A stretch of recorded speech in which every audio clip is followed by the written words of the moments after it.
Aujourd'hui, ça a bien parlé de From parce que From, c'est une série qui est incroyable. Bon, moi, je suis pas un youtubeur professionnel qui fait des tournures de phrases ou qui a préparé la vidéo avec un chat GPT.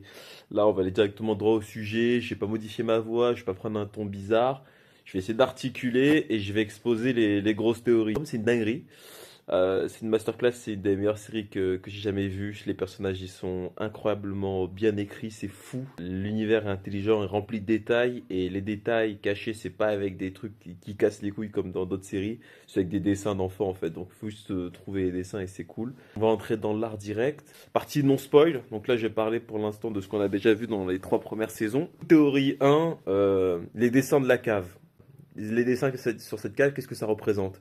Moi, ma théorie, c'est l'histoire de comment ça a commencé tout ce bordel. On voit bien une bande de personnes. Sur chaque dessin, je vais revenir, mais sur chaque dessin, il y a deux personnages qui sont pas dans le groupe de base, comme s'ils venaient d'une autre époque ou quoi. On distingue aussi un grand bonhomme blanc et un petit bonhomme blanc. On peut facilement imaginer un adulte, un enfant. Moi, je pense que c'est Victor et Ethan. C'est notre théorie, ça. Donc, qu'est-ce qu'on voit? On a des codes couleurs. On a le blanc, le noir, le rouge.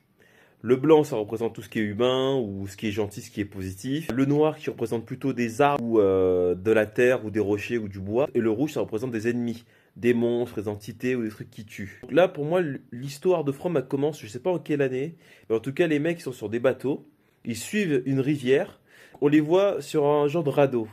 Ensuite, on voit que les gens ils croisent un genre de grand arbre noir cette fois, parce que on a des petits arbres blancs, donc je pense que les arbres blancs c'est des arbres normaux du monde classique, et l'arbre noir c'est un arbre du monde de From. Donc ils croisent cet arbre-là justement en plein milieu de la rivière. Je sais pas ce qu'ils font, ils se barrent certainement à pied dans la forêt. Ensuite ils arrivent dans un endroit justement là où a lieu le sacrifice. On voit des petites dalles de pierre en noir. Ensuite, on voit les bonhommes blancs autour de ces pierres-là avec le gros symbole. Donc, ils se préparent à faire un rituel. En haut, à côté, on voit justement encore les deux petits bonhommes blancs, donc le grand et le petit. Ils font le rituel. Ils activent justement une grande entité, un gros truc rouge qui prend beaucoup de place. Donc, ça veut dire que c'est vraiment quelque chose qui est géant, qui est colossal. Je sais pas ce que c'est ce truc rouge, ça me rappelle une main. Petite parenthèse, dans beaucoup de dessins, etc. sur From, on voit qu'il y a plein de mains, d'allusions à des mains, etc. Je sais pas ce que c'est. Je sais pas si c'est littéralement des mains géantes ou une genre de métaphore en mode la ville est sous emprise. Bref, ça arrive un gros truc rouge qui est sous terre, hein, parce que le truc est entouré de noir, donc voilà, il est sous terre. Bien sûr, en haut à côté du monstre, on voit encore les deux petits bonhommes blancs. Donc, ça nous dit vraiment que les deux petits bonhommes blancs, ils ont tout vu. Le problème, c'est qu'on voit justement des petits bonhommes rouges et des gros bonhommes rouges qui sont bloqués par des trucs noirs qui vont en direction des deux petits bonhommes blancs qui, eux, veulent aller dans une maison blanche. Bizarre ça aussi. Déjà, les gros bonhommes rouges, je pense que c'est des monstres qu'on n'a pas encore vus, mais qu'on a vus juste dans le trailer de la saison 4, donc c'est les monstres éventail. Et les petits bonhommes, c'est les monstres qu'on a vus depuis la saison 1. Voilà, ça c'est ma théorie. Et c'est les deux seules entités humanoïdes qu'on a en ennemi qui veulent attaquer les humains. Et eux, ils veulent attaquer les deux petits bonhommes blancs. Je sais pas encore pourquoi. Et les deux petits bonhommes blancs, eux, ils veulent se réfugier dans cette maison. Je sais pas pourquoi.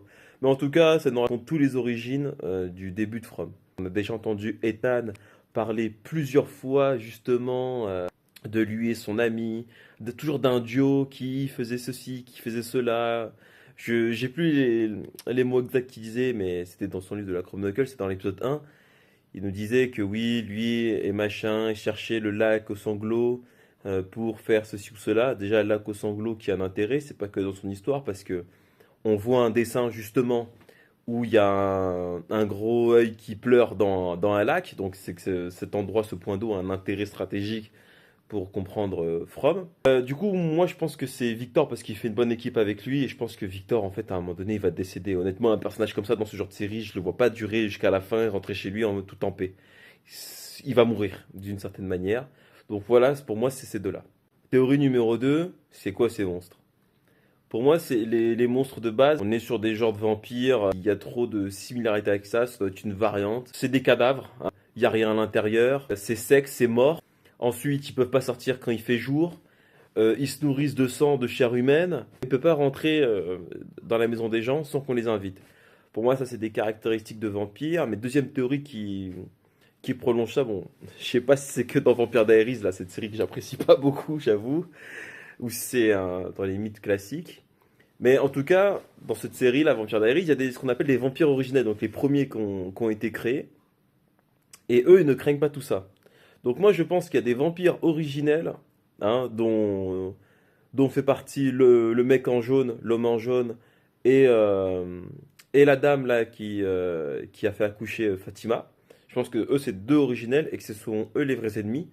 Je sais pas combien il y en a en tout, mais c'est eux les vrais ennemis. Et les autres, je pense que c'est que des pantins. C'est des gens qui ont été transformés.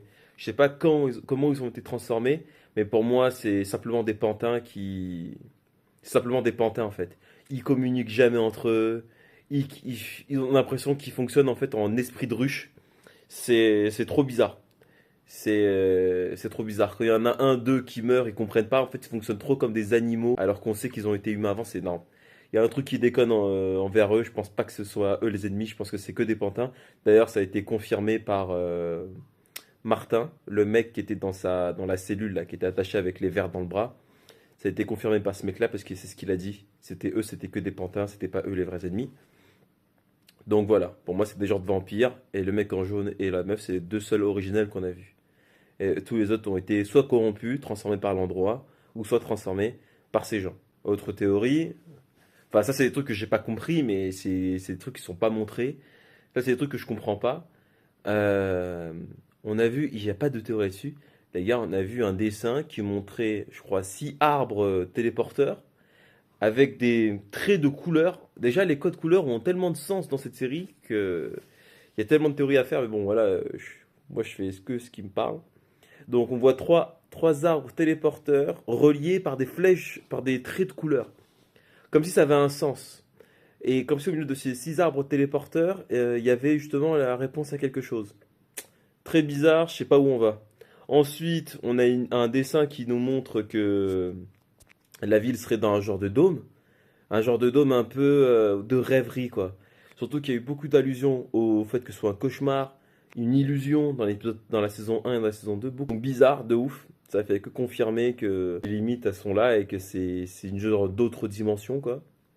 Autre théorie du coup, un possible traître dans la saison 2, enfin, je pense que tout le monde s'en est douté un petit peu avant, enfin, les gens qui se cassent le plus la tête, que c'était obligé qu'il y avait un possible traite dans l'équipe dans la ville de From. Quand Randall est arrivé et qu'il a fait équipe avec Jim, il a émis directement l'hypothèse qu'il peut avoir une traite et il a visé Donna. Je pense qu'il avait fait le bon choix. Je sais pas si elle, c'est un monstre ou quoi, mais en fait, ses apparitions sont sont trop parfaites. Elle est toujours au bon endroit, au bon moment. Je pense que Donna fait partie des traites, mais et que si on l'avait laissé, si il l'avait laissé dehors pendant que les monstres étaient là, eh ben les monstres ne l'auraient pas tué. Et Donna, en fait, ce qui me fait douter le plus sur elle, c'est que dans l'épisode 1, quand elle a raconté son anecdote sur son arrivée, elle a dit qu'elle est arrivée avec sa sœur et qu'ils avaient vu un motel et qu'ils voulaient se poser dans ce motel-là justement pour se reposer, etc. et ensuite repartir. Mais ils ont même pas. Mais au deuxième tour, il faisait nuit. Ils ont croisé une personne et là, le monstre a tué sa sœur et elle est partie se cacher. Mais ce qui est bizarre, c'est que quand on voit dans un souvenir de Victor, on voit que le motel est déjà détruit. En tout cas, nous, on n'a jamais vu le motel, si vous voulez. Donc là, il y a deux possibilités. Soit le motel il a été détruit il y a très longtemps, et du coup Donna l'a vraiment vu, mais c'était il y a très longtemps. Et du coup, elle était là avant Victor, et du coup, juste Victor, il ne s'en souvient plus parce que le gars a perdu tous ses souvenirs. Ou elle dit n'importe quoi, c'est pas vrai, c'est pas ça son arrivée. Bref, en tout cas, Donna, possible traite. Mais je pense que le traite, ça peut être un peu plus subtil. Moi, j'ai pensé à la meuf. Alors, je connais pas son nom, mais elle est un peu obèse, toujours habillée en bleu. Et elle, pareil, elle arrive toujours dans les moments critiques, enfin, en bon moment, pour dire la bonne info, etc. Toujours joyeuse. C'est la dame là qui s'est pris un truc dans l'œil là. Elle, très bizarre aussi. Je mets un doute là-dessus, là, sur elle. Autre théorie. euh, Fatima qui est enceinte et qui accouche du monstre. Comment c'est arrivé? Comment c'est arrivé? Je pense que là, bon, j'ai spoilé un peu, mais dans la saison 4, on a bien vu que le gars, l'homme en jaune, pouvait contrôler un peu les êtres humains en les touchant, en les faisant ressentir des trucs. Je pense que c'est l'homme en jaune sous une autre forme qui a mis le bébé dans Fatima sans qu'elle s'en rende compte. Soit il l'a fait dormir, soit bref, d'une manière ou d'une autre. Et il avait une autre forme. Il n'y a que comme ça qu'elle a pu avoir ce truc-là en elle. Soit l'homme en jaune l'a manipulé à manger les choses de la terre qui ont fait que le monstre s'est généré en elle, ou soit c'est l'homme en jaune qui a mis quelque chose dans Fatima pour ensuite qu'elle le nourrisse avec la terre empoisonnée.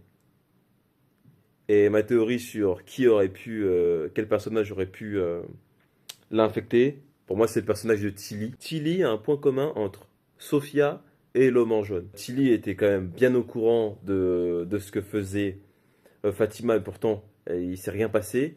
Et de deux, elle avait deviné qu'elle était enceinte avant que ce soit officiel en fait. Autre théorie, c'est par rapport à la carte de Victor. Quel est le niveau de connaissance de Victor? Parce que là, dans la saison 4, on nous fait bien comprendre que les connaissances ont un prix. Et je pense que Victor en était rempli. On a dû le menacer à un moment donné entre ses connaissances et sa vie ou la vie de ses proches. Il a dû choisir de perdre ses connaissances. Mais heureusement pour nous, spectateurs, il les avait mis sur des dessins. Donc je pense que Victor avait un savoir qui est colossal. Parce que quand on fait attention en fait à deux cartes qui apparaissent à l'écran, on voit qu'en fait il avait tout tracé. Toute la ville de From, là où était le phare, etc. etc. D'ailleurs, le phare, lui, est noté en rouge pour la théorie de la cave. Le phare est noté en rouge, ce qui est très bizarre. Ce qui est très bizarre, c'est soit parce que c'est quelque chose de mauvais, soit parce que c'est là soit il s'est passé quelque chose de mauvais là-bas, en fait. C'est une des deux possibilités. Mais Victor avait un niveau de connaissance voilà, qui était colossal. Et que ces cartes veulent dire tellement de choses. J'ai réussi à trouver des cartes qui montrent à peu près où sont tous les repères qu'on a connus. Et ça, c'est fou. Parce que aussi enfin c'est plutôt intéressant de situer ces choses-là et de repérer un peu où sont les arbres téléporteurs.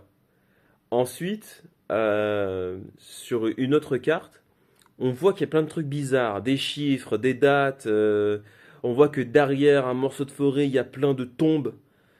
On comprend pas trop ce que c'est. Enfin, on sent qu'il y a vraiment un pan de l'histoire qui nous manque. Je saurais pas comment expliquer, mais j'aimerais bien qu'il y ait des gens qui me lancent des théories solides là-dessus parce que j'ai du mal à trouver, à trouver quelque chose là-dessus. Dans l'épisode 1 de la saison 4, moi j'ai trouvé l'épisode déjà excellent en termes de révélation et de mise en bouche.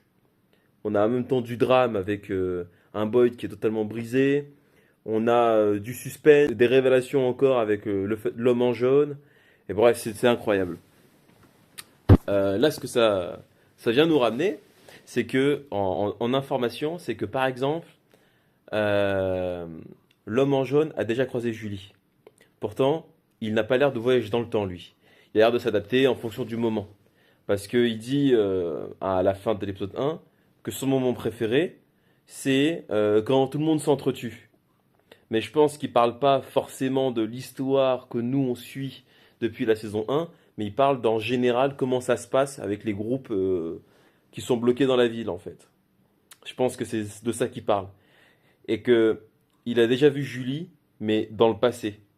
Parce que lui, ça doit faire des années qu'il fait de la merde en fait dans la ville. Et Julie a dû voyager dans le passé à un moment donné pour essayer de changer les choses. Et à chaque fois, elle croisait justement le mec en jaune. Je pense que les rencontres Julie, homme en jaune, se sont faites que par le passé. Parce que si lui aussi avait la capacité de voyager dans le futur, il n'aurait pas pris son temps à se déguiser en fille ou quoi. On voit que par le toucher, il peut faire convulser des gens. Donc ça c'est très bizarre. Ça pose la question, est-ce que c'est le seul qui peut se métamorphoser comme ça? Est-ce qu'il n'y en aurait pas d'autres quelque part? En fait, comme on voit Julie aussi apparaître et disparaître, je trouve ça très bizarre parce que elle apparaît et disparaît comme les fantômes qu'on a pu voir dans les saisons précédentes, le fantôme du barman et le fantôme du prêtre. Ce qui est très bizarre parce que nous on peut se dire c'est simplement des hallucinations ou quoi, mais en fait ils peuvent avoir une interaction. C'est comme le petit garçon en plan, tous ces personnages-là peuvent avoir une interaction avec les autres. Donc soit ils voyagent dans le temps, soit c'est des fantômes qui sont solides, C'est très bizarre, mais en tout cas, je vois un point commun entre Julie et du coup, bah, le barman, l'enfant en blanc et le prêtre. Évidemment. Ça peut être possible parce que je sais qu'il y a une dissociation entre l'âme et le corps. Par exemple, quand on a vu Julie voyager dans le passé pour aider Boyd dans le puits, en fait, son corps était en train de convulser dans le château en pierre, mais son esprit, lui, était parti ailleurs. Même quand il y avait l'ennemi, les sauterelles qui sont arrivées, qui ont possédé les trois personnages là, il y avait leur corps en train de convulser au chaud à la maison, et il y avait leurs âmes qui étaient pris au piège dans le château. Donc ça c'est bizarre.